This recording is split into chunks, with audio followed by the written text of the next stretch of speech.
너무 몸무게 차이가 많이 나는 애들이 있어요. 그런 애들의 경우에서 작은 애보다는 큰 애가 더 예후합니다. 오히려 많이 받고 커서 좋을 것 같은데 오히려 지나치게 많이 받아갖고 문화적으로 증가하기 때문에 숨도 못 쉬고 나오는 사회까지 필요한 경우도 있습니다. 이렇게 44주니까 당연히 42주 이상이죠. 과수가 해당하고 하나의 피부 소견, 아까도 말씀드린 것처럼 과수가의 특징에서 맨날 나오는 문제는 저 양피지 유사 피부 얘기 많이 나오고요. 독소 후반은 정상적인 소견이고 몽골 반점의 정상적인 소견, 신생아에서 혈기색 피부나도 대칭 중력에 해당하는 옆으로 기울었을 때 한쪽은 빨갛게 되고 한쪽은 하얗게 되는 정상 반응. 나누는 것 같은 경우는 오히려 미수가한테 더 많죠. 다음 5번에 나오고요.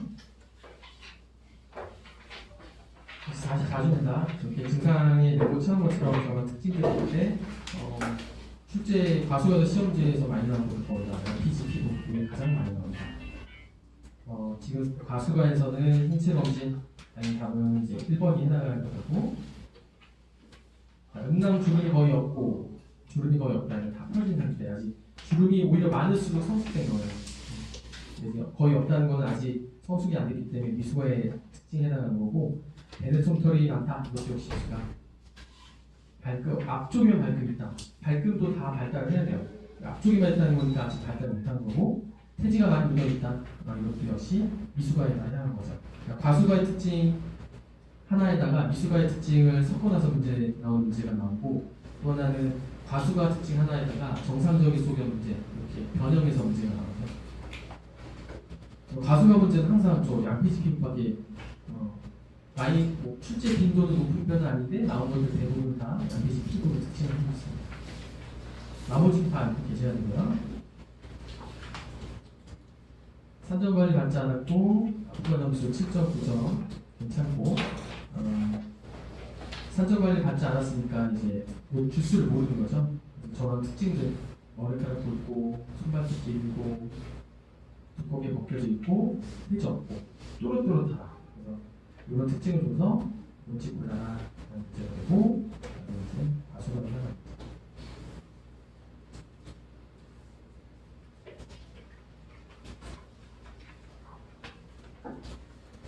다음에 분만 손상이고요. 분만 손상은 아무래도 분만 도중에 얘기가 너무 크다든지 아니면 양수가 일찍 터졌다든지 응급사항으로 해서 분만을 했을 경우에는 예기치 않게 애가 손상이 가죠. 그래서 분만 손상이라고 하는데 당연히 이제 산도를 통해서 나오기 때문에 가장 많이 손상을 받는 부분은 가장 먼저 나오는 부위가 이제 머리에 해당하는 거죠. 머리에 대해 손상을 많이 받고요. 그 다음에 나오는 부위가 어깨이기 때문에 쇄골골절 많이 돼요. 쇄골골절 많이 돼요. 그 다음에 아무래도 좁은 공간을 나오다 보니까 신경이 또 손상이 가요. 신경 손상. 안면신경 손상을 받을 수 있고요. 목신경 손상을 받을 수 있고 횡격막 신경 손상을 받을 수 있어요. 그런 거에 대한 손상의 포인트를 해서 시험지에 나옵니다. 머리 손상 받으면은 여기서 나온 것처럼 이렇게 세 종류, 산류, 머리열종, 모상 건막하 출혈 이렇게 나옵니다. 세 종류가 있고 구분하는 게 중요하고 그래서 이거는 이제 그림으로 많이 나오고요. 산류랑 머리열종 그림 나와서 구분하는 거는 중앙선을 넘냐 안 넘냐 기준을 잡아서 시험지에 나오는 게 맞고요. 모상건막 출혈은 실제로 애기 사진을 봐서 맞출 수가 별로 없어요. 그래서 모상건막 출혈로 사진을 보서 나오는 문제는 많지 않고 본 적이 별로 없는 것 같아요. 실제로 모상건막 출혈이 의심이 돼서 입원해서 치료를 받은 경우가 있는데 보통 이제 MRI 찍고 괜찮으면은 지켜보다가 태어나는 게 거의 많았고 이 모상건막 출혈이 대량 출혈로 돼서 위험하게 되는 상황까지 가는 경우는 극히 드뭅니다. 이 중에 세 개 중에서 제일 많이 나오는 거는 머리열종 가장 많이 나와요. 시험지에서는 봉합선 통과 안 한다는 거랑 선상 골절 동반할 수 있다. 이 시험이 나와요. 그 다음에 이제 이게 뒤로 가게 되면은 판다라고 되게 연관해서 골절 나와요. 이게 산류라는 머리열종은 머리 쪽에 혈액이 굳어 있는 거죠. 고여 있죠. 고여 있으니까 당연히 많이 파괴가 되겠죠. 많이 파괴된 헤모글로빈 파괴가 되면서 당연히 이제 빌리루빈 수치가 높게 올라가죠. 그래서 이렇게 머리열 쪽에 있는 이제 산류 있는 애들은 황달이 잘 올 수밖에 없다. 그래서 광선 치료를 더 자주 하게 됩니다. 그림에서 본 것처럼 산류랑 머리열 쪽 구분할 수 있는 게 중요하고 중앙선을 넘지 않게 하는 저 사진이 많이 나옵니다. 머리열 쪽에서. 머리 손상 다음에 이제 일으킬 수 있는 게 목신경입니다. 목신경. 머리 두피 다음에 나오는 게 목이기 때문에 그 목에 대한 신경이 손상이 갈 수 있고, 목신경은 크게 두 가지로 나뉘게 되는데 위치가 나뉘는 위치가. 5번에서 6번 손상되는 경우랑 7번에서 T1까지 손상되는 거 두 가지로 나뉘게 되고, 당연히 레벨이 높은 쪽, 5번에서 6번 쪽은 예후가 좋은 편이고, 레벨이 낮은 쪽으로 간 애들은 예후가 별로 좋지 않죠. 두 개 구분하는 거는 둘 다, 모르반사는 둘 다 없어요. 둘 다 없어요. 근데 5번에서 6번에서 손상이 간 애들은 잡기는 해요. 저희가 이제 신생아가 태어나면은 검진을 많이 하거든요. 그래서 가장 먼저 하는 게 모르반사예요. 두 팔을 잡고 놔서 쫙 놨을 때 얘가 두 팔을 뻗는지. 이걸 하는 이유는 뒤에도 나오지만은 이런 신경이 손상되는지를 보는 거랑, 그 다음에 쇄골골절력을 알아볼 수 있어요. 골절이 되면은 그쪽에 신경도 안에 손상이 되기 때문에 골절이 있는 경우도 모르면서 나타나지 않아요. 쇄골골절 여부는 실제로 엑스레이 찍지 않는 이상은 구분하기 좀 힘들어요. 검진, 신체 검진을 할 때 그쪽 클라비클을 만지긴 하는데, 물론은 그런 이제 이론적으로는 그쪽으로 이제 용기가 있고 마찰은 들린다, 이게 이제 조포처럼 나오긴 하지만 실제로 거기까지 만져지거나 하기는 쉽지 않습니다. T1이 손상될 때 저런 뭐 헌어시네로까지 되는 경우도 있다. 이건 중요한 건 아니지만 문제로 지문으로 가끔 나오는 이상이기 때문에 알아두면 되고, 둘 다 저절로 손상됐지만 저절로 회복되는 경향이 많고, 3개월 기준으로 해서 3개월까지는 지켜보지만 3개월 이후 호전이 없을 경우에는 수시적 치료로 도움을 한다. 그래서 C5번이나 6번이랑 손상이 가는 경우에 저렇게 웨이터 팁처럼 두 팔이, 한 팔이 이렇게 뒤로 가면서 팁을 달라는 것처럼 모습을 보여요. 저는 사진이 또 잘 나와서 저 모습을 보고 뭐가 손상이 되는지를 맞출 수 있어야 합니다. 그 다음에 손상반기 목신경 다음에 이제 그런 가로막신경 손상되는 거고요. 보통 C가 3번부터 5번까지 손상이 되고, 가로막신경이 마비가 되기 때문에 신경막에 상승해 버리죠. 그렇기 때문에 이제 가끔 이제 저렇게 비도움이라든지 숨 못 쉬는 경우도 발생할 수 있고, 이 문제는 엑스레이로 많이 나와요. 엑스레이로 많이 나와서 횡격막의 위치가 하나 높이 올라져 있다. 그래서 동등한 레벨로 위치해야 되는데 위랑 저기 올라가 있으면 숨 못 쉰다. 그럴 경우에는 가로막신경마비를 의심해 볼 수 있습니다. 그 다음에 시험 문제가 잘 나오는 건 얼굴신경 마비입니다. 얼굴신경 마비는 신경과에서 배웠던 것처럼 마비가 있을 때 저 그림을 나와서 어느 부위가 손상이 됐냐. 실제로 보면은 찡그리고 있으니까 찡그린 쪽이 마비가 된 것 같지만 반응을 못하는 눈 뜨고 있는 저쪽이 마비가 된 쪽이다.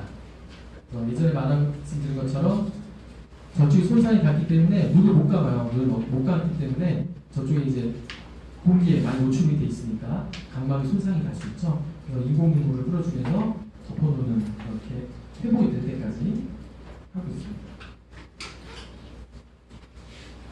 그다음에 골절, 아까도 말씀드린 쇄골골절 많이 일어납니다. 많이 일어나고 엑스를 봤는데 아침 조이 그 컨퍼런스 시간에 이제 찍었는데 엑스를 봤는데 저기 부러져 있는 거 보고 주치 발견 못하면 또 교수가 덮친다고 생각 못했던 기억이 있고, 하지만은 모르반사만 잘했어도 의심을 돼서 엑스를 찍어봤을 텐데 이제 검진 워낙 또 NRC로 바쁘다 보니까 검진을 하기에는 꼼꼼하게 못하는 경우에 놓칠 수가 있죠. 모르반사는 놓칠 수 있다.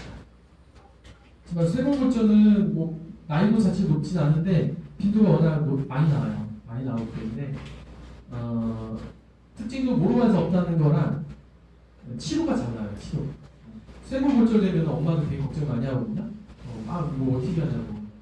그렇지만 잘 붙습니다. 잘 붙기 때문에 저기 일주일 정도만 고정을 하고 있으면 저절로 붙어서 큰 문제는 없습니다. 사견은 재활의학과 쪽, 소아재활 쪽이랑 많이 나오고요. 그 SCM 부위에 섬유화가 되면서 목을 잘 못하는 거죠. 회전 좌우를 못하는 경우에 일시적인 경우도 있지만은 영구적인 경우로도 발생할 수 있어서 좀 주의 깊게 봐야 되고, 만약에 그 사경이 목 부위의 근육 쪽에 문제가 있어서 좌우에 전환이 안 되는 경우에 문제가 될 수 있는 것은 사시가 발생할 수 있죠. 사시가 발생할 수 있으면 눈 쪽으로도 문제가 발생할 수 있기 때문에 교정을 해줘야 할 수 있습니다. 사경 자체는 위치도 시험이 잘 나오고요. 그림을 주고 아니 말로 주고 어느 부위에 사경이 있냐, 오른쪽이나 왼쪽이나. 그래서 이럴 때는 머리가 침범된 근육 쪽으로 있다. 그걸 알고 계셔야 되고, 치료 자체는 뭐 수술적 치료가 필요할 수도 있지만은 처음부터 수술하지는 않고요. 이렇게 스트레칭해서 운동요법을 통해서 당겨줍니다. 고유했던 섬유화되어 있는 것들을 이제 이완시켜주면서 잘 펴줄 수 있도록. 선천기형은 요즘에는 별로 없죠. 워낙 선전진찰이 잘 되기 때문에 선천기형 있는 경우는 거의 드물고요. 하지만 이제 시험 간혹 나온 경우는 선천기형 중에서 가장 많은 원인을 차지하는 것 보다가 이게 나오는데 다인자성 유전이다. 다인자성 유전은 쉽게 말하면은 하나의 원인이 아니라 여러 가지 원인이 복합돼서 기형을 만든다.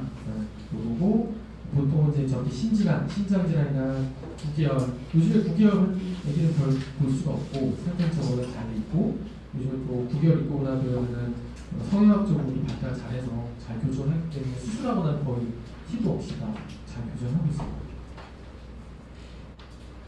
신경관 교수는 골절 시험지 잘 나요. 왜냐면 이제 엄마들 이제 많이 인터넷 검색을 많이 하셔서 여기들 허리 쪽에 이제 구멍이 하나 있거나 그러면은 또 문제 아닌가 오시는 분들이 굉장히 많고요.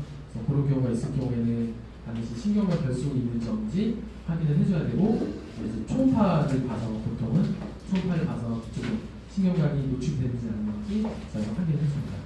그래서 이제 딤플이라고 해서 이런 게 있을 때 이게 검사가 필요한 건지 아니면 검사가 필요 없이 경과를 관찰해도 되는 건지 구분하는 게 중요하고, 검사를 해야 되는 경우를 알고 있어야죠. 검사를 해야 되는 경우는 딤플 부위에 파인 부분에 털이 나는 경우, 그런 경우는 필히 검사를 해야 되고, 항문으로부터 5cm 이상이 떨어진 경우, 멀리 위치할수록 정상적인 반응이 아니기 때문에 5cm 이상이 떨어져 있거나, 그다음에 깊이가 되게 깊은 경우, 0.5cm 이상으로 푹 파인 경우, 항문 라인에서 척추까지 라인이 아니라 다른 위치에 있는 경우, 그런 경우에도 필히 검사를 해서 초음파라든지 아니면 MRI를 찍어야 되는데, 출산한 지 얼마 안 되는 애들은 그쪽이 닫혀지지가 않기 때문에 초음파로 볼 수가 있는데, 그렇지 않고 다 다친 애들은 잘 안 보이기 때문에 한 달 돼서 온 애들, 그런 애들은 다 MRI 찍어서 확인을 해줍니다. 선천 콘도물과 막힌증은 얘가 이유 없이 막 눈물 흘리는 경우, 엄마들 되게 많이 호소하고 오거든요. 그런 경우는 이제 일시적으로 그 눈물관이 막히기 때문에 그게 흡수가 안 되고 밖으로 노출이 되는 거라서 안심을 시키고, 보통 치료는 마사지를 통해서 뚫어주는 작업을 하고, 그리고 이제 호전이 없거나 되면은 안과 쪽에서 탐침으로 제거해 줍니다. 자, 선천기전 아가미 틈낭 같은 경우는 아가미 틈새라고 해서, 저거는 이제 목에 종기가 있을 때 이거는 이제 여러 가지 목에 종기가 있는 질환하고 이런 게 묶여서 손질 잘 나고요.